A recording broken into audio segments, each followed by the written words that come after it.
And here's the truth. This is one of the reasons why I think that needing a secondary healer for Memories of Chaos is a little oversold and kind of a little bit of a bait. Luocha's first skill is Prayer of the Abyss Flower, and it is core to his kit because it's got multiple ways of activating. So here we have at level 10 talent, it's going to heal equivalent to 60% of Luocha's attack and flat 800 healing on top of that. And then also the very important part here, if any ally's HP drops below 50%, Luocha will immediately automatically use this skill to heal them, and it will not consume a skill point. When this activates, it can't activate again for another 2 turns. Luocha is supposed to be this attack scaling healer, and a lot of his stuff really doesn't do that much damage as far as multipliers are concerned. He's gonna have literally his basic attack, which is gonna go up to like 100% mod at talent level 6, and then he's gonna have his ultimate Death Wish, which is a 160% mod at talent level 10. You know, at first glance, it sounds pretty good. You're building him for attack. He scales his heals off attack. You're gonna get a lot of damage out of your healer, right? You might be putting something like this on, which is gonna be the imaginary set for imaginary damage bonus. Well, if you take a look at multipliers though, and remind yourself, multipliers matter a ton. Now, is this damage gonna be awful? Depends on what you think awful is. It's going to be free damage for sure, but if you think you're going to have some character like Luocha come in and be an attack scaler and do as much damage as a damage dealer would do, also while healing you, you're going to be sorely disappointed. Just go into a fight, buff up whatever your best damage dealer is right now, and then fire off your basic attack. 100% multiplier, 90% multiplier. That's how much damage you're going to expect from a character like Luocha. Now, does this make him bad? No, it doesn't make him bad. I just want to tame your expectations of what you may have heard of an attack scaling healer doing. It's not going to double your damage or anything crazy. His primary role is still healing. He'll be able to provide a small amount of damage on the side for you, but he's not going to be someone that's going to heal in being your main damage dealer or anywhere close to a main damage dealer. Talent level 10, mind you, his skill has a 60% heal mod based off of his attack. So basically for every 1,000 attack you have on Luocha, he's gonna heal 600 health. So if you have a 3k attack Luocha, between 2,000 to 3,000 health on the skill. So it's not a ton of healing, but thankfully it can do a couple of things. You have the ability to proc this for free, which is gonna be free healing for you. And then on top of that, he does have other ways to heal. One of the big ways is with his talent, the Cycle of Life. Once you have 2 Abyss Flower stacks, you will consume all your stacks and deploy a field. Now, while in this field, if an ally attacks an enemy, it's going to heal them for a smaller amount, this time 21% of Luocha's attack, plus an additional 280. You're gonna get equivalent in healing to about 1/3 of what the skill does. So if your skill is healing for like 3,000, then this talent's gonna be healing you for about 1,000. He doesn't have a ton of crazy upfront heals, but he does have some nice consistent heals. But if you're looking for someone that's going to come in like Bailu and pop an ultimate and heal everyone to full HP and then have some additional healing afterwards, no. So should you be scared of how much healing you can expect from Luocha? Is he gonna be a bad healer? Well, I don't think so. He's just gonna be a little bit different. Remember, his talent can proc, even though it has a 2-turn duration, anytime any of your allies attack an enemy. So if you're like a Clara main, right? Every counter, that's a heal in this field, which is very, very cool. Take a look at his ultimate. Not only does it do that low amount of damage of 160 and then get 1 stack of Abyss Flower towards his talent passive, it also does remove an enemy buff, which is pretty nice. But I will say, if you go, oh, is this a necessary thing? I don't think it's a necessary thing, and I don't think it'll be a necessary thing, at least for the future. Right now, as far as all the endgame content that I've seen and done, there hasn't been anything where you need to remove a buff and you have to use a dispel to remove it. There's no other way to remove it, and if you don't, you just lose. I don't think we're gonna be seeing that, so while it is nice to have access to, and it is a plus in his kits, it's not like it's gonna be a game changer for you. Speaking of buffs, let's also talk about debuffs, because he has a very good major trace. This is gonna allow his skill to remove 1 debuff from an ally that it targets. And this is really, really, really good. Maybe even one of the best parts of his entire kit, because we've seen how characters like Natasha can hold their own against someone like Bailu, where Bailu has all of the heals, all of the mitigation. And in some endgame scenarios, you'd still rather have Natasha, because Natasha can cleanse, all but slowly, but Bailu can't really cleanse at all.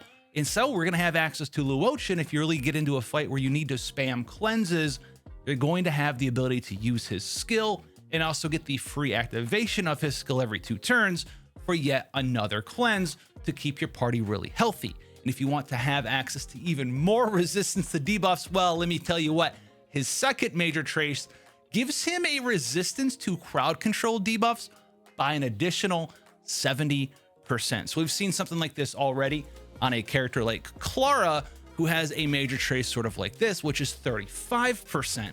But Luocha is going to have something just like this, but at 70%, which is very, very, very strong. And there is one small thing with Luocha. Being an attack scaling character, you're not going to really have that big sort of thick tanky healer that sort of take the hits and be okay and just regenerate HP. You're going to be building him on attack because that's what his heals scale off of, meaning he's going to be relatively squishy. But thankfully, we're going to have one more major trace, and this major trace is going to prevent you from getting one shot, and then you'll have abilities like your field from your talent that'll allow you to use your basic attack or your ultimate to heal your Luocha back up to full so we can't get one shot again. Or maybe you have access to your skill with a skill point, or maybe the free version to heal your Luocha back up again so we can't get one shot it. So we can kind of be like this sort of immortal character in the right circumstances, especially if you have him sort of fast and speedy. And this is really where I see Luocha as a character. This is really where his end goal is going to be. A fast, speedy healer type support that has a little bit of damage on the side. So he's an absolute must-have character, right? I understand that Luocha is literally the only 5-star that you can try to pull for in Honkai Star Rail, giving you access to your second support healing character for something like Memories of Chaos. Here's the thing right now, Memories of Chaos is as hard as it's ever going to be, just like the Abyss was at the start of Genshin Impact, and it's strictly because you do not have enough resources to level all of the different characters to make it an easier experience for you. And I'm not saying you can't level your main team to 80. That's why it's hard. I'm saying it's hard to level some characters in your second team past 50, past 60. And right now is the best time to have a second healer.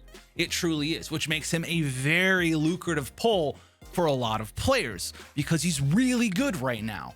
But as your characters scale up in stats, you get better relics for them. You upgrade all of your light cones. You invest in all of their traces so you have all of your talents leveled. Because right now, your supports aren't fully invested and they're not speed tuned properly. You don't have all the talents and traces max leveled for them. So your Brania's basics pushing her 30%. You don't have max on your Ting Yun's damage bonus from her ult. You don't have the max attack bonus from her skill. You don't have her speed tuned right, so she's doing all of the different things she actually can do for you. You just don't have access to that yet. And here's the truth. This is one of the reasons why I think that needing a secondary healer for Memories of Chaos is a little oversold and kind of a little bit of a bait. Because as you progress and your gear gets better, your relics get better, you have access to higher level characters, you gain access to more Harmony characters like Yukong for free in the future, possibly, who's a crit chance, crit damage attack booster.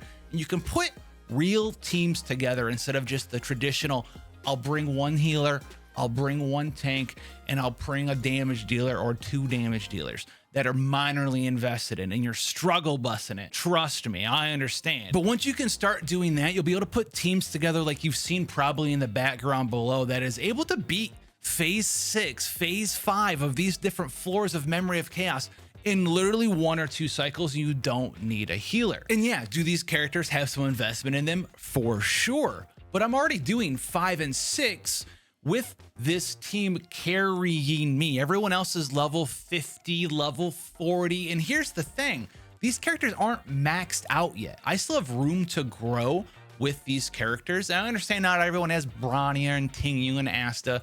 The point is, eventually you will get some of these 4-stars. Eventually Mihoyo is going to be releasing more 4-star Harmony characters, more 4-star Nihility characters that do buffs for your team or debuffs for the enemy, like Pela or Asta or Ting or Brania or Yukong in the future. And you'll learn how to play the game a little bit more aggressively. It's literally the same exact thing that happened in Genshin Impact. Abyss came out, everyone was really, really hard. Diluc was the best character because all the enemies were cryo weak and cryo slimes. And guess what? Everyone's Diluc had the most investment. They had the gladiator gear. Maybe the crazy people went and farmed the Crimson Witch of the Flame set for him. And you know who else was in that team with Diluc? the level 40 Xingqiu with no gear because the players literally couldn't get enough gold or materials to farm up their talents to make them do good damage. Same thing with Bennett, same thing with Xingqiu, same thing with Xiangling and Fischl. All of these 4-star characters that are very, very good got put on the shelf because you couldn't invest in multiple characters fully at the start of the game. And then once players were able to put good investment, good gear, good artifacts, a good weapon, and level them up all the way and enhance their talents all the way, they became absolute monsters. And while different, the same thing's going to happen in Honkai Star Rail. Right now, we don't have the ability to invest in the proper amounts of speed. You don't have an exactly 147 Tingyun in your party that is wearing the 2-piece that gives you a 40% push at the first turn, and then also putting her in the win set, because if you run the math, you can get her to take 3 actions this way in cycle 0 and utilize her ult, her skill, 2 basic attacks, and get back your ult again, because you're missing the very important trace of getting 5 energy at the start of the turn.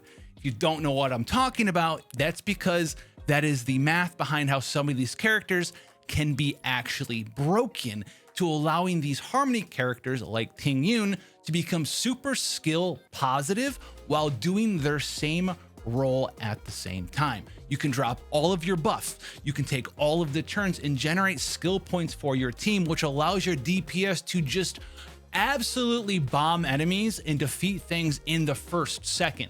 Maybe if your gear is absolute garbage at this point, cycle 3. And this is going to become easier for you as you just take it slow and play the game. So don't worry about needing to get Luocha as a healer, otherwise you'll never be able to beat Memories of Chaos. You're going to be able to figure out multiple different ways with the characters you have, as well as with new characters coming out that are Harmony and Nihility characters, to allow you to take a DPS that you love and make them your hyper carry. Because just like in Genshin, you don't necessarily need to know how to understand everything behind it, but players do need time to figure out some of these things that can be used to break certain breakpoints in stats in the game. Like I just said, hitting a certain amount of speed with a certain amount of action push can allow different characters to go above and way beyond what so many people took for granted and didn't even think about when the game was first released, which is exactly what we're doing here. And if you haven't seen the speed video on how to break it already, go check that one out. So if you're a giant Luocha fan, I think he's going to be really, really good, but don't think that you have to have him for Memory of Chaos. Don't think he's going to be doing